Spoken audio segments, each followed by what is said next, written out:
We're going to start with a topic that you've both been arguing about on Twitter the last couple of days. Are you going to behave? Are you going to be nice? Yeah, we're always nice. I usually agree with everything he says, but I mean, this time I felt I had to honestly have my view. Where's the fun in that, guys? let's have a heated debate. Now, what we're talking about, obviously, is the subject of Jimmy Savile and some really quite extraordinary revelations that have emerged in a new Netflix documentary about his involvement with and his, you know, how heavy-handed he was with advice for Prince Charles and Princess Diana. Richard, were you shocked by this? Sort of yes and no. Like we've known about Prince Charles's friendship with Jimmy Savile. That was quite well established, and he also sort of ingratiated himself with other royals such as Princess Diana. That's known. But what this programme reveals is the extent of it, and there's lots of correspondence that hasn't been published before, and it really is sort of eye-opening. You know, actually. Sort of giving him a handbook of how to deal with the media and this type of thing. The point I made on Twitter that Angela disagreed with was just, I thought it is a reflection of what we've seen often with Prince Charles. I do think when it comes to people, particularly people he meets, he can have very poor judgment, I'm afraid. Do you think so? And you disagree with that, Angela? Yes, I do disagree with it. And I think that we have to sort of put it in time. And Prince Charles was then going through a terrible time. His marriage was on the rocks. He was terribly concerned about Prince Andrew. What actual year are we talking about here? It's in the late 70s, early 80s. I mean, no, this would be in the 80s, I think, the 80s, yes. And he was very worried about Prince Andrew, who was putting his foot in it enormously. There'd been this terrible... Clues a change. terrible flight that was shot down in Scotland. And he said, oh, well, it won't influence or affect very many people. Disaster. And he was desperate to get someone who was good at PR, who could actually put him on the track. And it's also about the time that Fergie was having her toes sucked on holiday with small children, but not by her husband. So I think he was misplaced in his judgment, but hasn't got bad judgment. And I think also the libel laws were very different in those times, and it was very, very difficult to do that. Here's a man who not only met Charles and Diana as friends, but he also had lunch every 4 to 6 weeks with Prince Philip. He also spent New Year's Eve with Margaret Thatcher at Chequers. So you have to have a fantastically strong case to do anything about it. Again, he raised over £20 million for the hospital in Stoke Mandeville, which he worked for. He ran marathons all the time. So you have to sort of hold that together. I agree with you to an extent, but, you know, within the context that we now know that it was rather an open secret, he's really rather dreadful character, wasn't it? I think he was the most successful con man we've ever known, without a doubt. I think the point is that, my point would be that yes, he did these things and he had a lot of influence, but I think on a personal level, everyone who seemed to meet Jimmy Savile found him repulsive. Well, you know, Angela, you met him. Yeah, I met him twice. I found him deeply repulsive. What happened? The first time I went in and I was meeting him in the centre of London. He had one-bedroom flats all over the place,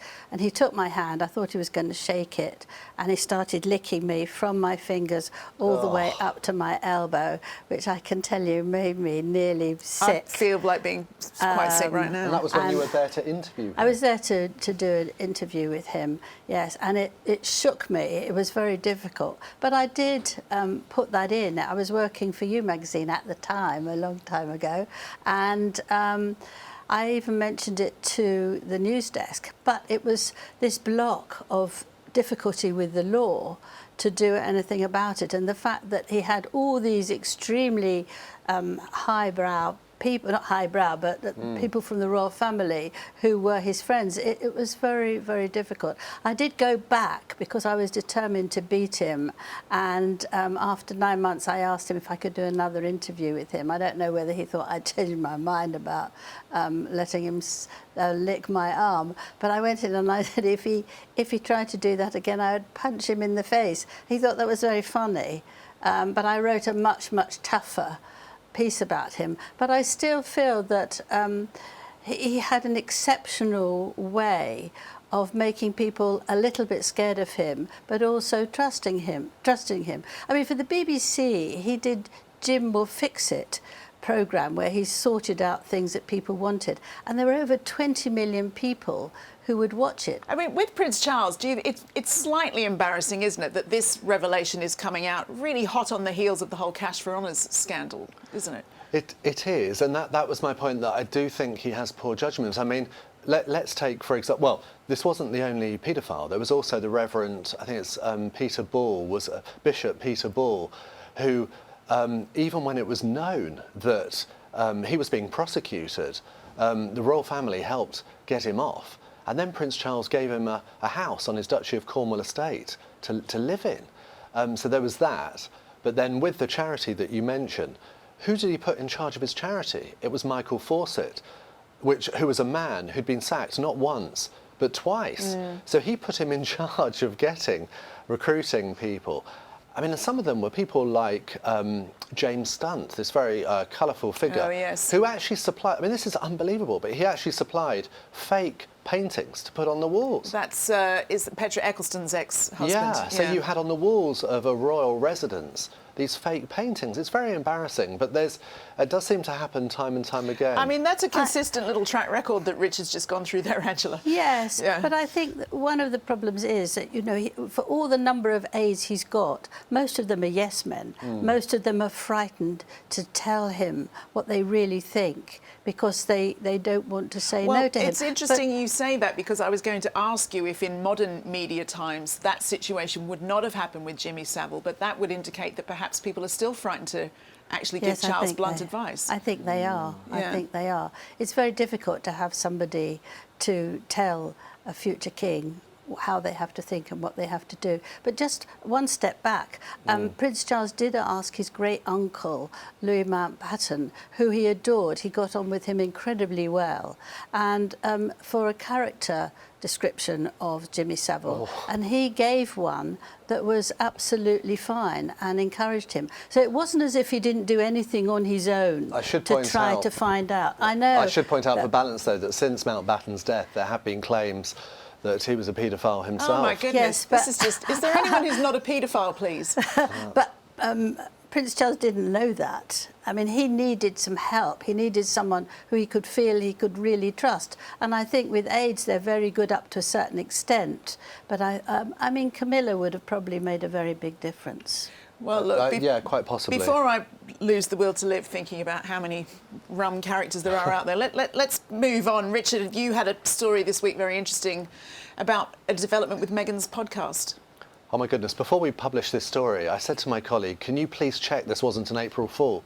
A little bit of a late one. Yeah, but no, I was a bit worried about it. But no, what it was that Meghan has applied to trademark the word archetypes. So it's a very common word, been in the English language since the 16th century. Did you know that before earlier this week? Did you just rattle that fact out about how old that word is? No, I had to do some research as part of the story. But no, some people have said since, well, is it a big deal? You know, come on, Apple Computers has trademarked their name, Apple, for example. But the point is, it's very general. So anyone now who wants to have a programme about, say, women in classical music and call it Archetypes, they would legitimately say, no, you're infringing my trademark.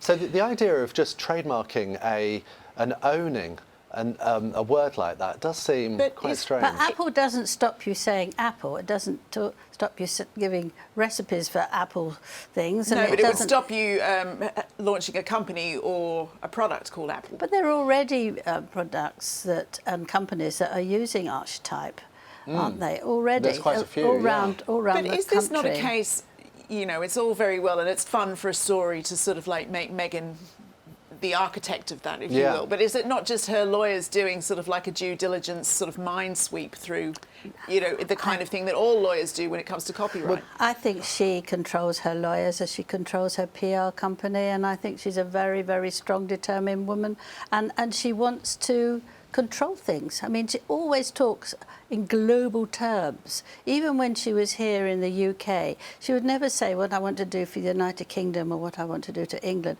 It was always, you know, my view globally. And Prince Harry now does that all the time. If you listen, it's always global. I mean, they're just too big for their boots. Is she not doing what most people would do and just trying to protect a brand? Some people will say that. Well, I think you've got to be realistic about these things. I mean, it's not the greatest brand, and it's, you know, they're not seen to do. It's just a word, isn't it? Yes, I mean, it's not going to make any difference to them. She's got her websites and all the rest of it. I think it's just being grandiose. I should point out the paradox here that when the Queen stopped Harry and Meghan using the word royal, because they used to have Sussex Royal for their social media, Prince Harry actually put out a statement saying that no, the Queen doesn't own the word royal. You know, we could challenge it. So that they're challenging the use of the word royal, but then trying to own a word like archetypes. Yes, well, we've seen the hypocrisy. We've seen the hypocrisy ever since they left. You know, it's not what I feel. I'm telling you how to behave, and it doesn't apply to me. I think that's another example of that. But as you say, they have been down this copyright path before. Do you think that this will succeed, or has it been knocked on the head? Well, it's very complicated. So they've already tried to trademark all their words, such as Archwell, basically words that they've kind of invented themselves. And you can think kind of, well, fair enough, at least that's a new phrase or term that they've created. But that hasn't gone smoothly. They've had loads of problems with poor legal applications and that type of thing. And they've had some objections around the world. They haven't sorted those out yet. I mean, it's been going on for over a year because they keep sending in things that are not legal, or they're not correct, or they're not informative enough.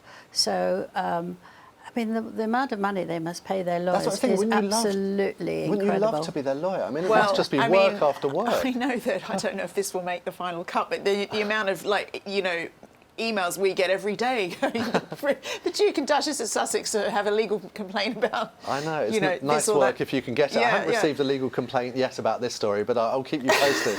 That's all we have time for in our YouTube version of the show today. But for more royal news, views and videos, click the link on screen now and head over to Mail Plus. I'll see you there.